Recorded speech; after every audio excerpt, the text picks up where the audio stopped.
Okay, my name is Dennis Gill with the Americans in Wartime Museum. Today's date is 10 November 2019, and I am in Yorktown, Virginia, interviewing Otto Wagner. That's correct. Sir, if you just start again by telling me your name, where were you born, and what year?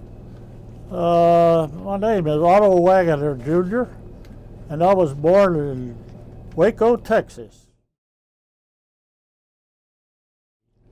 Okay. As a youngster, I just loved airplanes, and I was familiar with Army aviators because I used to come up and shoot stages at the little airport at Waco, and I'd ride my bicycle out there in their old P-26As and their old Curtiss Falcons and Right. B-10 bombers and Keystone bombers. I had a lot of it, and there was no fence around the airfield. And one day, a guy, this P-26A was parked, and I went out there and I was looking, and he watched. He was very, very nice. He should come up on the wing. So I jumped up on the wing. He had his lunch, which consisted of a sandwich, a banana, and an orange. He gave me the orange, I remember. I guess he didn't want to peel it. And these guys in those days, they didn't wear flying suits. They wear riding breeches with boots and leather jackets, first pursuit. So I thought maybe I'd like to be an Army aviator when I was about 13 or 14. Right. And when World War II started, I went down to join the Army Air Force and volunteered for their aviation cadet program. With graduation from flying school and commissioned as second lieutenant, I was sent to Walla Walla, Washington for 42 days training on the B-24 Liberator. Mm-hmm. We also formed a crew there and trained as a crew. You want me to keep going? Yes, absolutely. When our crew finished our 42 days, we went down to Hamilton Field in California, which I don't think exists anymore. Okay. Picked up a brand new consolidated factory B-24 and flew it to Europe. There we joined the 98th Bomb Group, Killer Kane's old outfit. And I was a member of the 345th Squadron, and I flew 90 combat missions with the 98th Bomb Group in World War II. How many combat missions? 50. 50. 50, excuse me. And what was your role on the aircraft? I was the pilot. You were the pilot? Yes. Okay. I guess maybe you all are looking for stories. Sure. Tell us about your first time in combat. Well, the first time in combat was, you got to remember, we were just kids. Right. So my first time in combat was all right. A lot of flak, kind of scary, but what I do remember is we flew at 30,000 feet to bomb. It was terribly cold, and we went to an IP, which is called the initial point, which is about 10 to 15 minutes out from the target to let the bombardier kill his drift and line up on the target. And man, there was flak everywhere, and that's kind of scary for the first mission. Right. But I do remember one, I was freezing, I turned on the IP and come in, and I was warm as I could be. Well, that went all right, but I can tell you about a mission toward the end. We were bombing Vienna, and Vienna had a very, very large marshalling yard, and it had a lot of targets around it. And that marshalling yard was big, and it was loaded with trains, according to our intelligence. Mm-hmm. And our bomber got very controlled, I would say critically damaged. We lost an engine, another wasn't running good, and oil all over the side of the airplane, and fuel leaking out. We couldn't maintain altitude, but at 30,000 feet, the angle of the descent was very, very slow, so we come all the way back to a field in Yugoslavia.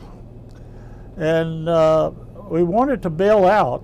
I told the crew they should bail out because if this airplane landed in the forced landing, it could blow up. It probably would because Right. we were equipped with 120 octane gas at that time. We had to bail out, wanted them to bail out because the nose gunner, at that time we had old consolidated power turrets on the nose, and evidently the gunner had swung to the stops, and it was malfunctioned. It wouldn't come back to center. Right. And the gunner at that time did not wear a parachute. He wore a harness with clips. He had little doors that open to get out and clip that on and go out through the bomb bay. Well, with it stuck, he couldn't get back in the airplane. So if we bailed out, we left him. Right. And as a pilot, I couldn't do that.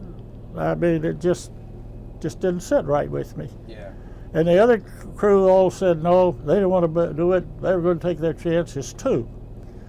So we put the airplane down in a field, and I guess it wasn't 5 minutes after we were down, these men came out of the forest at the edge, and they had on gray uniforms. They looked like gray work clothes with a gray hat with a red star on it. I found out they were Tito partisans. Now, you got to remember, Yugoslavia was occupied by the Germans, but they didn't have enough troops to occupy anything but the major towns and the roads. So the rest of it, the Chetniks and the partisans controlled. Well, they came over to us, and that evidently had planes it down before. They knew what to do. All the officers carried sidearms. They wanted the sidearms. We carried a Thompson submachine gun. They wanted that. And we carried morphine in a kit at that time. They wanted that too. They knew all about it. Yeah. And they wanted the 50 caliber machine guns on that airplane. So when we gave them our arms, and they were kind of nice, it took us back to a dirt field. I mean, it was dirt. It was solid red clay, and just dusty as hell when airplanes took over.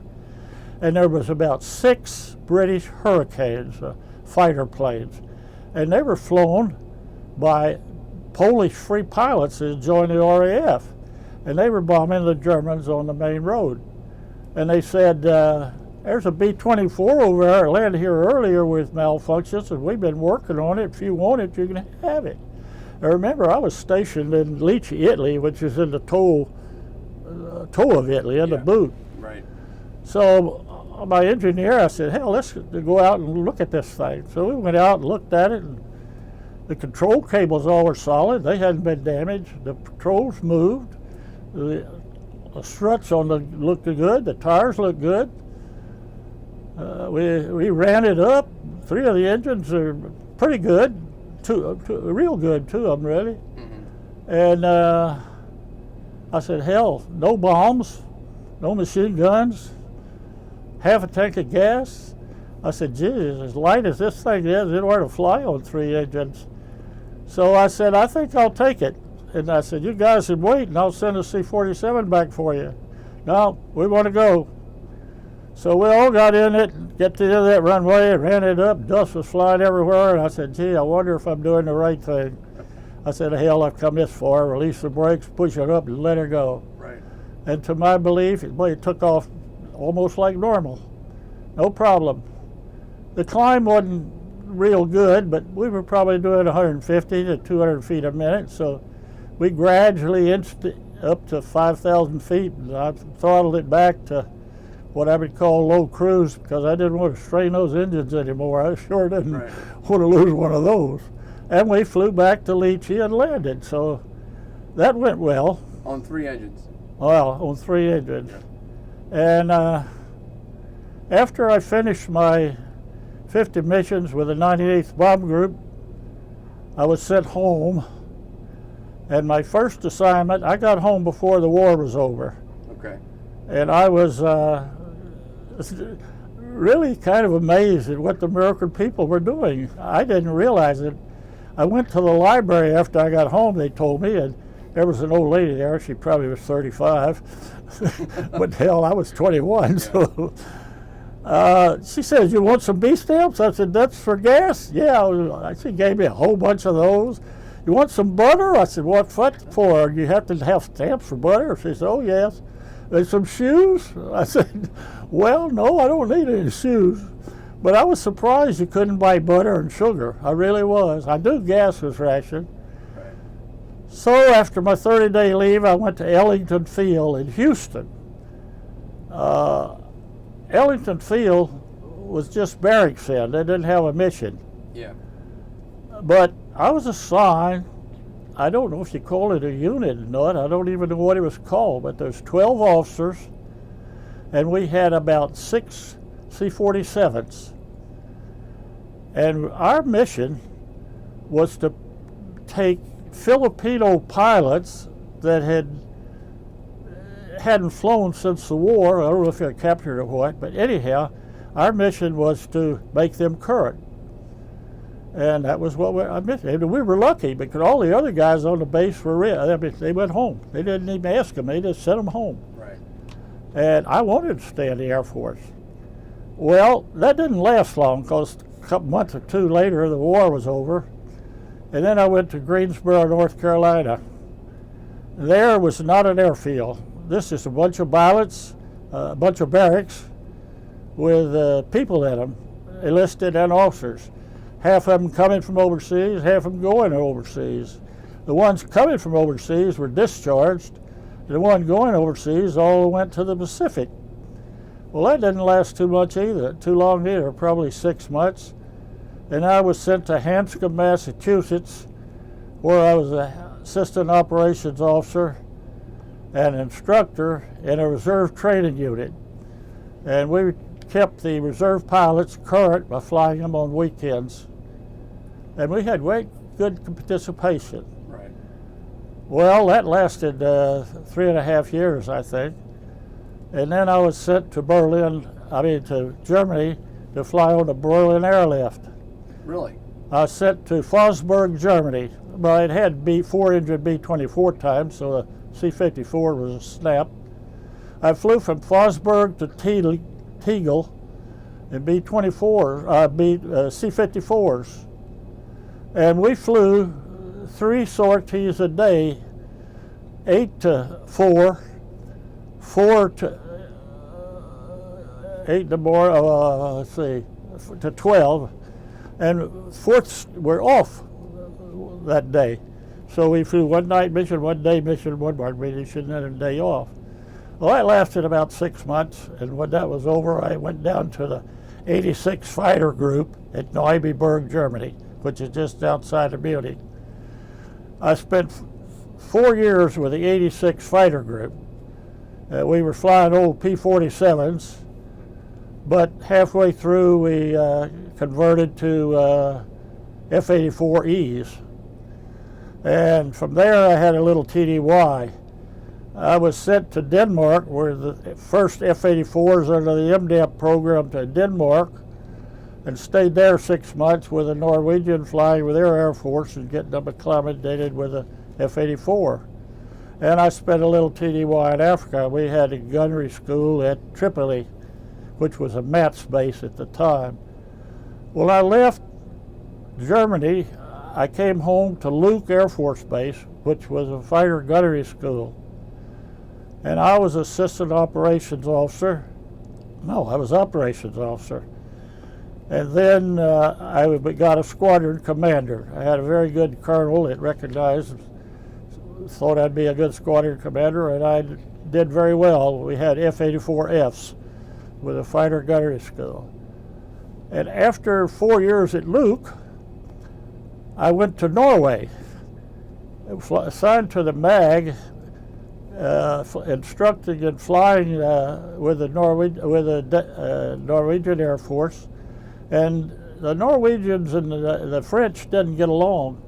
And some of our airplanes come into Marseille by ship and were made ready to fly. And I'd go down and pick them up and fly them back to Norway. Well, when that 4 years was up, I was sent home to Air Command and Staff School. From Air Command and Staff School, I went to St. Louis, Missouri, where I was the senior advisor to the Air National Guard, which were flying F-84s, and I stayed there for 4 years. And in the meantime, we converted to F-100s, and that went real well. And then when I finished my tour there, I went to Vietnam. And when I was in Vietnam, I was assigned to a very special unit. I don't know how I got all these things, but they just showed up and they were kind of nice. It was called F2, which meant the Air Force Test Unit. And the Army had an Air Force Test Unit. And both of these test units were under a Brigadier General, Army General named General Bowles. And we all flew combat. It wasn't just a test unit. But my major project at the time was called the side-firing C-47. We got some gun stands made out of aluminum that fit in a C-47 that fire through the 3 windows on the left side of a C-47. Right. And on these stands we mounted 7.62 mini Gatling guns. And they were 6,000 rounds a minute, so 3 of them was 18,000 rounds a minute. Now the reason we did all these things, but because we wanted CBUs, and I don't understand it, but under the engagement of our troops in there, we couldn't have CBUs. CBU is a cluster bomb that's good for killing people in the open. Well, this C-47, it was my project. I took it out, flew down to Vung Tau, put her in a pylon turn, shot the guns into the water, and where the bullets hit, I drew a circle on the pilot's side and with a cross.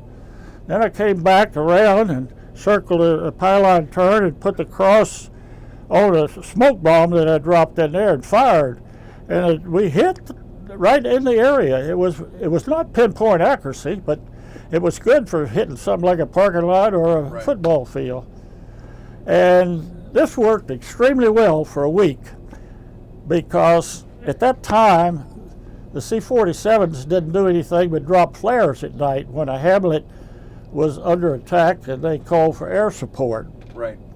Well, we'd go down and drop our flares and we'd see all these VC lined up along the canal. Then we'd come back around and put the thing in a slip and we'd go boom down that 18,000 rounds a minute, and we did extremely well. We killed quite a few, but this only lasted for a week, and then they got the word, when that C-47 drops the air, you get the hell out of there. Well, after I left Vietnam... You flew the C-47s in Vietnam? I flew that was my project. Gotcha. And that was called the side-firing C-47, but you know what happened to it? It developed into the gunship. The C-130. After about a month, we broke all the breech locks off of the guns we had, and that was the end of it. But I wrote a big report, and it went into the Air Force. That's what Air Force Test Unit was for. And when I come home from Vietnam, where did I go?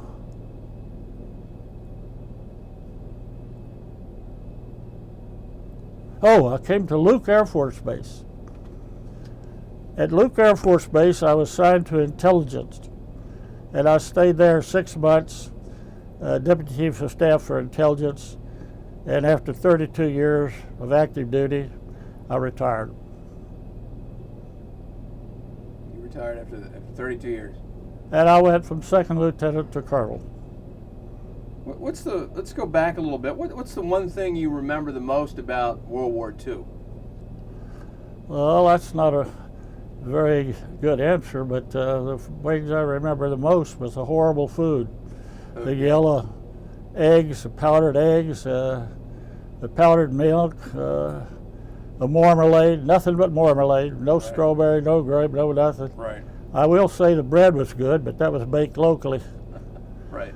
And every once in a while, we were down the hill of Otto of Italy, and we were way away from the ports. But our cook would go over to Foggia when a Navy would come in, and once in a while he could trade a flying jacket or a pair of binoculars for a case of eggs, and that was good. But that's what I remember the most. Yeah. Also, the living in a tent in the winter. And the 4 officers in my crew, well, the 3 officers and me, we lived in a big tent. I think it was 12, but I don't know how big it was, but the cot was on the 1/4 sides. Right. And I remember we tried to heat water in the morning in our helmets to shave.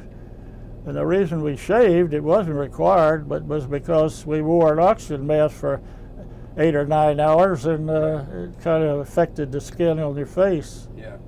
And also it's cold. But I remember some good things too. The comradeship was good, and all of the boys were gung-ho. We had, while I was there, in my whole tour, there was only 2 people that got, I guess you'd call it combat fatigue or cowardness or whatever you want to call it. They were both navigators.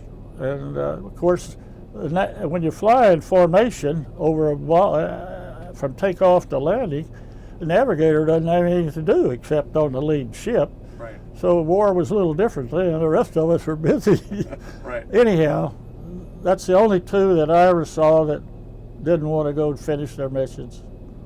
But like I said, you got to keep everything in perspective. We were all very young. Right. My ball gunner, when I picked him up at Walla Walla, Washington, was 17. Wow. He volunteered. He came 18 by the time we were overseas, I think. So you had completed 50 missions. Yes. There was only 21 Yes, by the time you'd finished all that. yes. Was that typical for the air crews to be that young? Yes, I would say 70% of them, because I remember 2 guys, one named Weir and one named, well, I can't think of his name right now, both from Texas. Mm-hmm. And they were 25 years old, and they had this thing figured out. They didn't fly very often, and they became the old timers, and they went from, if you got to be operations officer, you could make major. And if you got to be the lead mission flyer, you made captain. And then by staying there, they moved up. Right. And one of them even stayed long enough to become the squadron commander, which would make a lieutenant colonel. Wow. And this all took place in about 11 or 12 months. Of course, they all got kicked out or knocked down in rank when the war was over, but still, at the time, they knew what they were doing. The rest of them, we wanted to get home, see our girlfriends. We didn't care about promotions. But after I got home, I decided, hell, I like airplanes. I've had good commanders, good assignments. I want to stay in.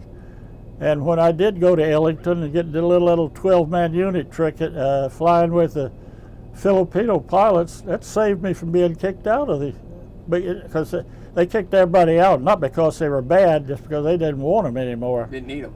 No, you realize that armed forces were 16 million people in World War II, and they stripped down to 300,000, and that's quite a drop. It is. Yeah, well, that was the worst thing about it. I thought the missions didn't bother me. I don't know why. They bothered some people, but we got holes in the airplane, I accept, about half the time, but they were not effective. I mean, a few holes in the bomb bays, or the tail, or a couple in the wing, but they didn't hurt anything. We still had full control of the airplane. And I said I had 50 missions. I flew 8 night missions. These we'd take off where we'd be over, say, Munich at 2 o'clock in the morning. And we've bombed by radar. Now, you got to remember, radar wasn't worth a damn at this time. Right. But they could pick out the town. Yeah. And we were trying for the Borchards, the big targets. And we didn't always hit it, I'm sure. But the purpose was not only to hit the target, the purpose was to keep the Germans up. And between us flying over and dropping the bombs and them firing us with anti-aircraft, they kept them awake and in the shelters. And I flew 8 of those.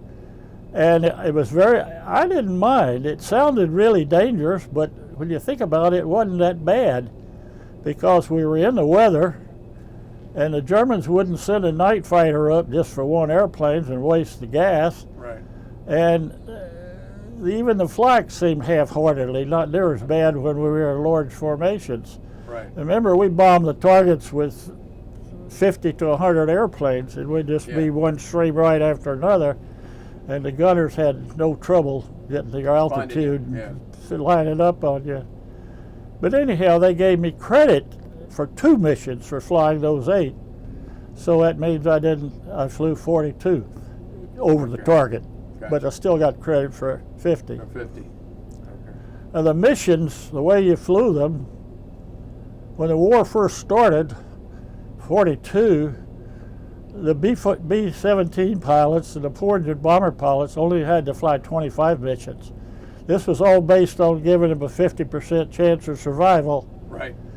And then when they got the long-range P-51s, they had to fly 35 missions. And this was still based on 50% survival. Right.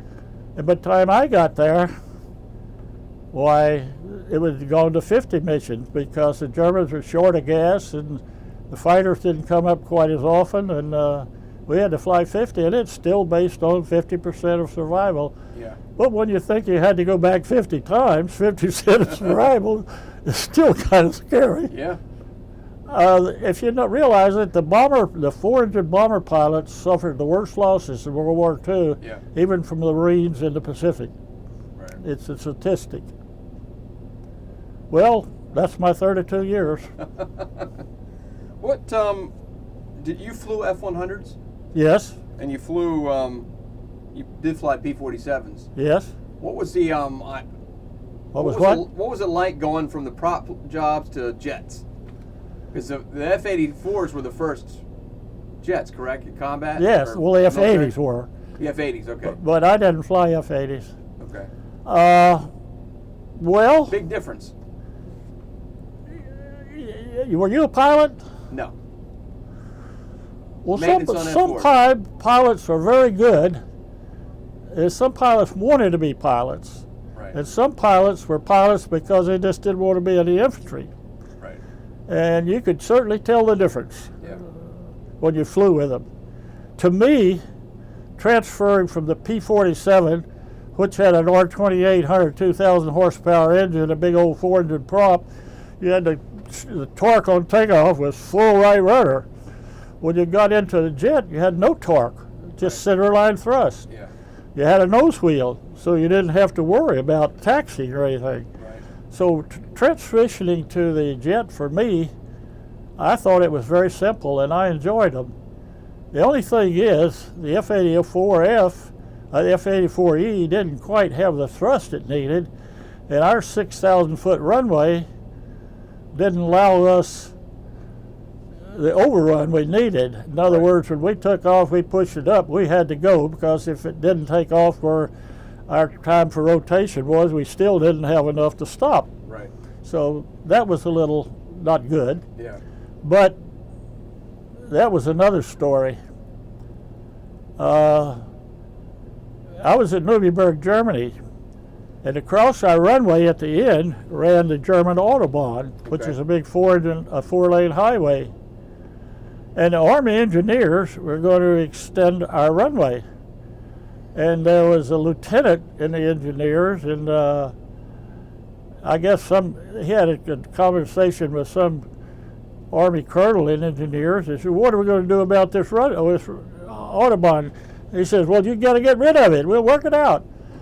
Well, lo and behold, this first lieutenant of the Army engineers took it to heart, and he went out there one morning and blew the damn Autobahn up, believe it or not. Wow. Boy, I don't know what happened to him, but that colonel was livid, and so were the Germans. But we got our runway, and the Autobahn went like this. Went around you. Yeah, and when we got 8,000 feet, that was a lot better. And they worked on it real fast. Right. Right. What differences did you see between the war in Vietnam and the war in Europe? Well, the war in Europe, we were told to win it. In the bombers, there was nothing north of the 40th parallel, was half of Austria and Germany, that we couldn't bomb, because they were using ambulances to haul ammunition. Right. And they told us even a wheat field, potato field, if you got to dump your bombs, if you lost, do it. We could bomb civilians, it didn't matter. Right. But we were going to win the war. In Vietnam, we couldn't win the war.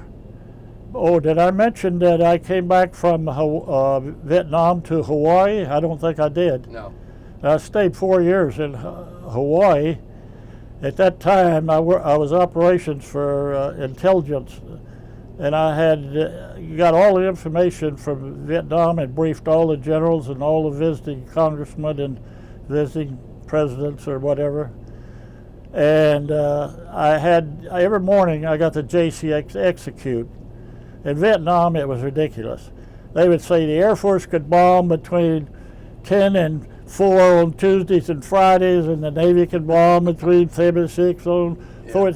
And we could not bomb anything coming into. Couldn't bomb the Russian ships unloading SA-2 missiles. We couldn't fly, couldn't chase the fighters to within 20 miles of the Chinese border, and we just couldn't win the war. Yeah. We had one group of North Korean army came over, and they were treating the VC just like the VC treated them. If they wanted a guy to talk, they took him up in a helicopter, and if he didn't talk, they threw him out, and that's the truth. Right. The American public wasn't told this, and I don't know what happened. I guess the powers to be said this can't be done. They sent the Koreans home. They were too cruel. Yeah. But that was the way to fight them anyhow. But no, my 4 years in Hawaii were extremely interesting because I briefed the Joint Chiefs of Staff, I briefed at least 20 senators, I briefed the head of Australia, I briefed Parks from South Korea, and Claire Booth Luce and Henry Luce. I briefed them, and they asked General Harris if I could take them to lunch, if they could take me to lunch, and they talked to me for 2 hours. And they were the Time magazine people. Right. And I was allowed to tell them the straight facts, not the newspaper facts, about Vietnam. Right. And they really appreciated it. Even offered me a job. I thought, well, I'm pretty happy here. Right. So it seems like the politicians kind of got in the way in Vietnam. They wouldn't set in policy that was against, worked against you guys. Oh, it's horrible. Yeah. We had a DMZ. You know what the DMZ was? Right. Well, we couldn't attack anything in the DMZ, and the DMZ was 3 or 4 miles thick. And the North Koreans just trucked down and just brought thousands and thousands of troops to dispense from the DMZ at night. And we couldn't it was hard to keep up with killing enough of them. With our restrictions, right. They even had some restrictions on what you could do in Laos, but I don't remember them because I didn't have many targets in Laos. But I was all over with the Air Force Test Unit. I was all over from the Delta 4 Corps to I Corps up in the Trang. Missions everywhere in almost all kinds of airplanes, even helicopters, because we were the munitions we used. We had flechette rockets. Sometimes, if we could get into the area after the attack in helicopters, we had to go in and examine them and write a report on what the results were. Right. But General Bowles was quite nice. Christmas of '63, I got wounded pretty bad. Not life-threatening, but 2 weeks in the hospital, and a really bad damaged knee and back. And I was sitting in my room when the bombs went off underneath it and blew me through a wall, and I had cuts all over me They were superficial, but they hurt and Right. sewed a few of them up. But my knee was pretty bad. But General Bowles at that time lived in Saigon with his wife, and he thought I was sick. He thought at Christmas it was sad. Otherwise, I'd been in the hospital longer. He come and got me and took me to his house, and I surely didn't want him to, with bloody all over my fatigue, knee bleeding, and his wife having to take care. Well, his wife didn't. They had a South Vietnamese servant. But he kept me 3 or 4 days, and then I went back to my unit. And 2 days later, I was still flying missions, even though my knee was still bleeding. But he was trying to be nice, and I appreciate it. But Yeah. personally, I'd rather just be left in the hospital. How long were you in Vietnam? Well, I was there 63 and 64, and I was born in 23, so 23 to 63 is what, 40 years? 40. So you were in Vietnam for a year. 13 months. 13 months. Okay. And the whole time you flew the C-54. I'm sorry, the C-47s. No, You flew only under- about the first month, like I First told month. you. Okay. We just a broke test. the guns and it was finished. Gotcha. It was a project. Right. Right. We had projects. Another project we had was called Koopa. You know what a Sky Raider is in the Navy? Yes. The great big, the Sky Raider had 7 hard points under each wing. Okay. The hard points where you can put a bomb or something. Right. And 1 under the middle. Well, when we ordered some more of these miniguns, and we put 14 miniguns. Can you believe that? Wow. 6,000 rounds a minute under these Sky Raiders, and they'd go out, and when the VC were in the edge of the forest, we'd come down and boom, with this thing, and it just cut the forest down almost. Wow. No, we flew everything that was available then. This was before Johnson declared the Gulf of Tonkin, Right. a little before. And we had T-28s with guns on them, and they had the Douglas B-26, which had 6 guns in the nose. And they were pretty destructive airplanes. Right. And the Sky Raider.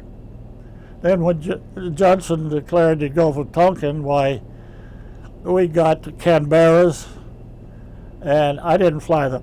And we got 100s. I didn't fly those either. Right. I was through and on my way home. Okay. What was your favorite aircraft to fly? Did you have one? One that really stands out? They were all different. Yeah.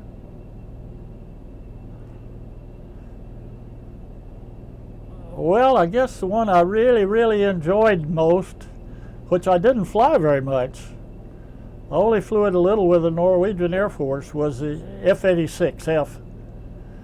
The F-84 handled, it was heavy, and the F-100 was super heavy. It felt like a truck, but the F-86 felt like a sports car. I mean, it was just very maneuverable, felt light. You felt like part of the airplane. Right. I liked that the best. But I liked all of them. Yeah. I even liked I flew the C-47 a lot after the war, not in combat. And it was a rugged old airplane. But I liked I was a fighter pilot basically, but I liked the twin-engine Douglas B-26 because we flew it solo. It had a lot of power and very maneuverable and very, very easy to fly and easy to land. Right. I couldn't really pick one because I flew an L-5, which is just a spotter airplane, and I love flying that little airplane. I remember in Hanscom, Massachusetts, another pilot and I, we were single.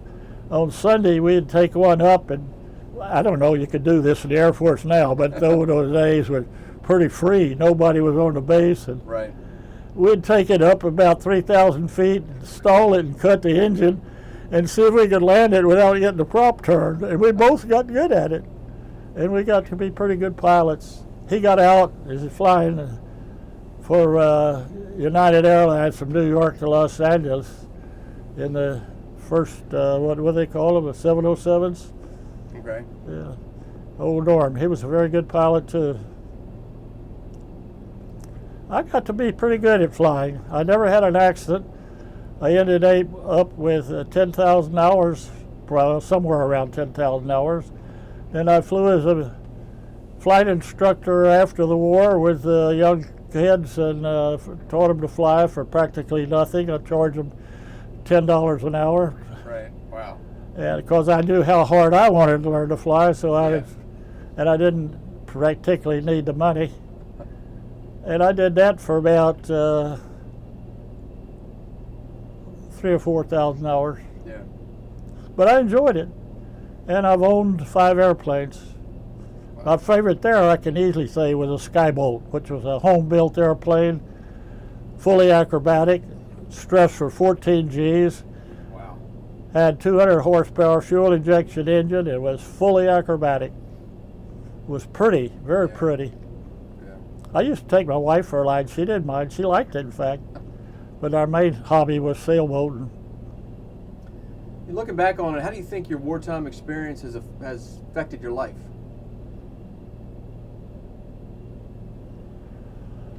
I think it affected my life a lot because the leaders I had and the assignments I had were outstanding. Right. And by the time I made major, I decided, when I was a first lieutenant, I made regular Air Force, which guaranteed me 28 years if I didn't get in trouble. Right.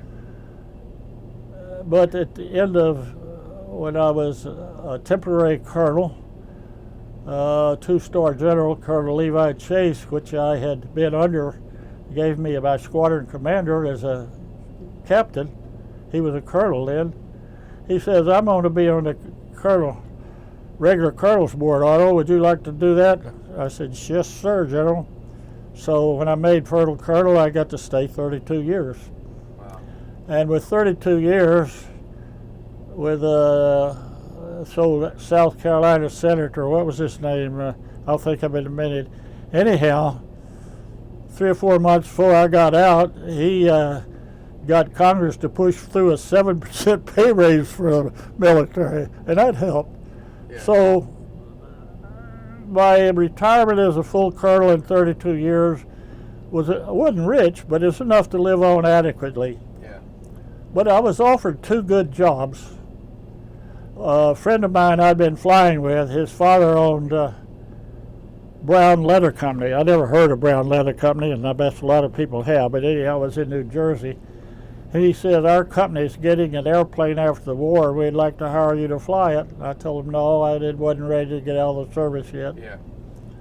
And when I did get out, the Flying Safety FAA in Oklahoma wanted me to come down and be a safety officer, but I didn't want to move to Oklahoma because of my family. Yeah. So I just stayed retired. Right. But I never regretted any of it. Yeah. And like I told you, the guys, this little field in Waco was grass. And on my bicycle, I could get there in probably 20 minutes. Right. And it had no fences around it. You could walk right up to the airplanes.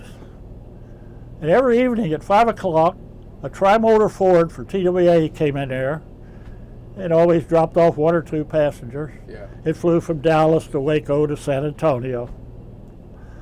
And at the same time, about 15 later, a Lockheed Vega, which only hold about, 4 to 6 people? Yeah. American Airlines. And I used to go in and watch those guys. But I just remember the Army. They would come up there from Randolph and shoot landings. And I got so familiar with all of the Army airplanes. I knew every airplane in the Luftwaffe, every plane in the RAF. I knew all the Dorniers, all the Heinkel 111s, all the 109s, all the 210s, Right. all the Focke-Wulfs, all the Junkers, all the Stukas, and all the British and all the American Airlines. I remember the first airplane, the Hawk P-6E, had an inline engine. I thought that was a beautiful airplane. I don't know if you know what it looks like, No. but it's a pretty twin engine for the early 30s. And one night, one afternoon late, about dusk, an old Keystone bomber come in there. The old Keystone bomber is a big biplane, twin engine. It had the loops under the wings, Okay. the lower wing. Right. And it landed. And this field was grass, and it was muddy. And the Keystone bomber taxied and got stuck in the mud. And I went out to look at it when I saw it fly over. And they got guys to go out. I was a little kid. I was probably 14. I didn't probably do much, but I thought I was great. They put us on each wing, and we'd rock it up and down. And the guy would gun the engine that came up, and gun the engine, the other came up. We walked it out of the mud puddle, and it taxied on in. Wow. I thought that was great. That was. If you knew how I loved airplanes. Yeah. I loved airplanes way, way before I started loving girls. Yeah, I enjoyed my service. Yeah. Is there a message you want to send to somebody that might watch this video in 50 or 100 years? Well, if any of the boys I flew with is still alive, we did a good job, fellas. Have fun. You did. Well, sir, on behalf of the Americans of Wartime Museum, I thank you for sitting down and talking to us. Well, taking time out of your day, and especially thank you for your service. I feel pretty good to be 90. Well, I'm only 96, but 2 months I'll be 90. Well, in 6 weeks I'll be 97. I was just the right age when the war started. Yeah. And I was just motivated. And since I'd already talked to people about joining, and they said mathematics, and I went back to high school, which you could do at that time. Yeah. Take what you call a postgraduate course, and took trigonometry and stuff, and Spanish. The reason I took Spanish, because the guys I talked to told me that they wanted Spanish, their officers to speak Spanish. I says, why? Well, the people that are famous now were captains and lieutenants. I remember they mentioned LeMay's name and Fairchild's. And he says, we couldn't fly to Europe, but we flew goodwill flights to South America. Right. And if you could speak Spanish to them, boy, you were in. Yeah. They trusted you. So I was trying to be qualified, and when I did take the test, no problem. I was in, the guy said you're in the top 10%. But I had to wait a little bit. I had to wait till about July 42 before I could get in to get training because they were filled up. Right. Thank you, sir. Well, on behalf of the Americans of Wartime Museum, I want to give you a little gift, just a little token of our gratitude. Thank you you for sitting down and talking to I us. hope I answered your question. You did, and I appreciate it. And to my Thank you. knowledge, without going into detail, everything I said is true.